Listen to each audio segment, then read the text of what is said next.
Burada CR-V ile birlikteyiz. CR-V uzunca bir süredir 1.6 litrelik dizel motor ve manuel şanzımanlı olarak satılıyordu. Şimdi ise uzunca bir süredir herkesin merakla beklediği yeni, daha güçlü 1.6 litrelik dizel motora ve otomatik şanzımana kavuştu. Bakalım bu yeni ikiliyle CR-V elini ne kadar güçlendirebilmiş? Gelin hep beraber inceleyelim.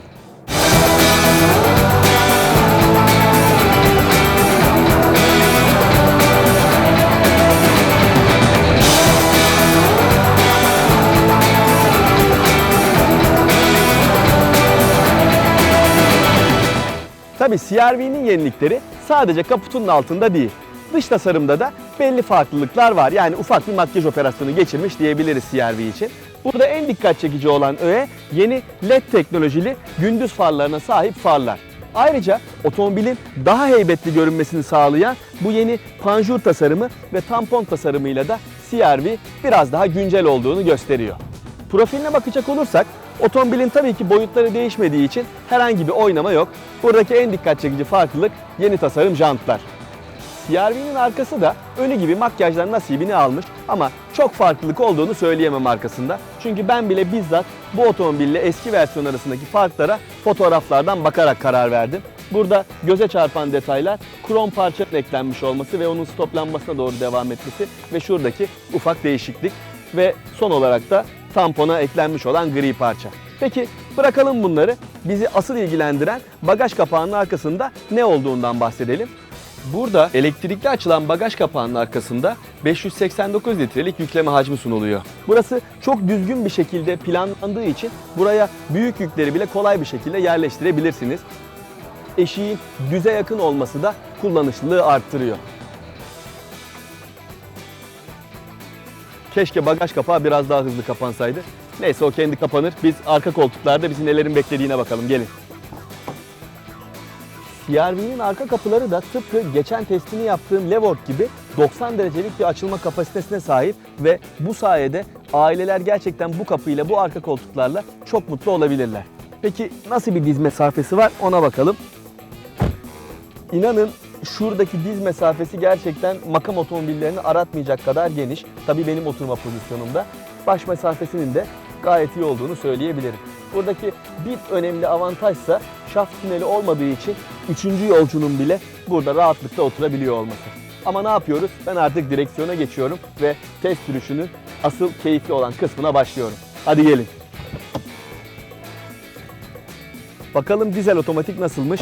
Ama tabii ki aracı montla test etmeyeceğime göre bunu burada bırakabilirim ve sürüşe başlayabilirim.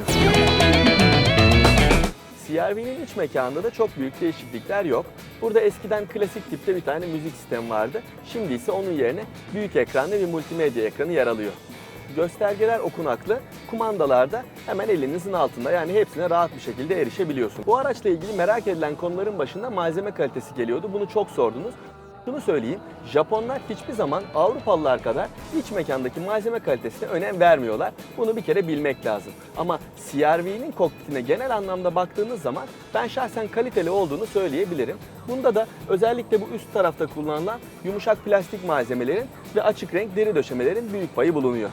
Küçük eşyaların içinde el freninin hemen yanında oldukça geniş bir alan var. CR-V'nin direksiyonu çok hisli değil ama ağırlık dengesi iyi ayarlanmış. O yüzden rahat ve konforlu bir şekilde kullanılıyor.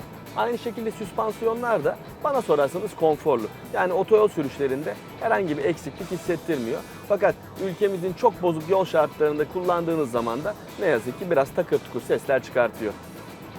Gelelim CR-V'nin motorine ve sürüş özelliklerine. Biliyorsunuz CR-V'nin daha önce 1.6 litrelik dizel motorlu ve manuel şanzımanlı versiyonunu kullanmıştım.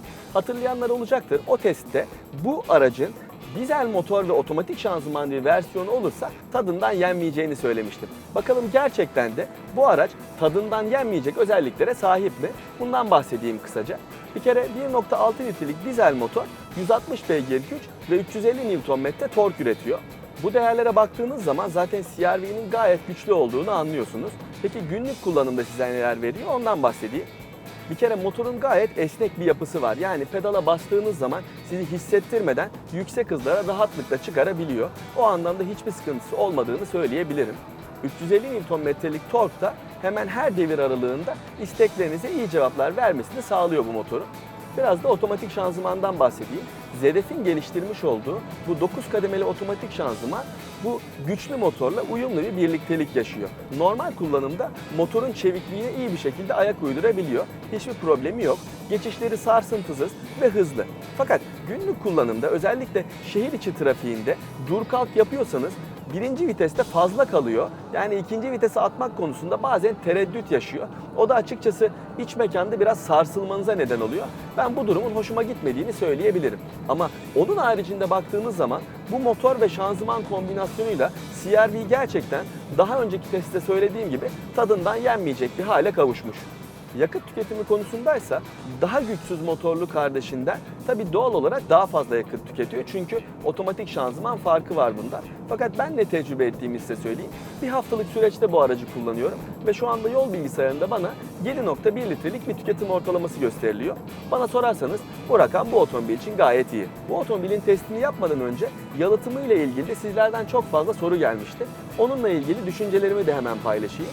Aracın yalıtımı ne yazık ki biraz zayıf. Özellikle şu anda bile yol sesi ve yüksek hızlara çıktığınız zaman rüzgar sesi kabinde fazlasıyla duyuluyor. Bu durum bu araca özgü mü bilmiyorum ama gerçekten içerideki ses seviyesinin yüksek olduğunu net bir şekilde söyleyebilirim.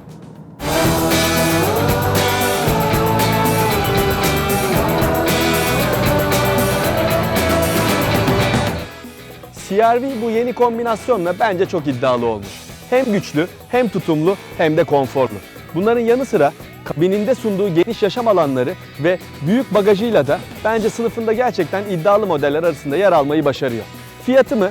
Fiyatı ne yazık ki rakiplerinin biraz da olsa üzerinde. Ama yine de CR-V'nin bu sınıfta gayet iyi bir seçenek olduğunu net bir şekilde söyleyebilirim. Görüşmek üzere.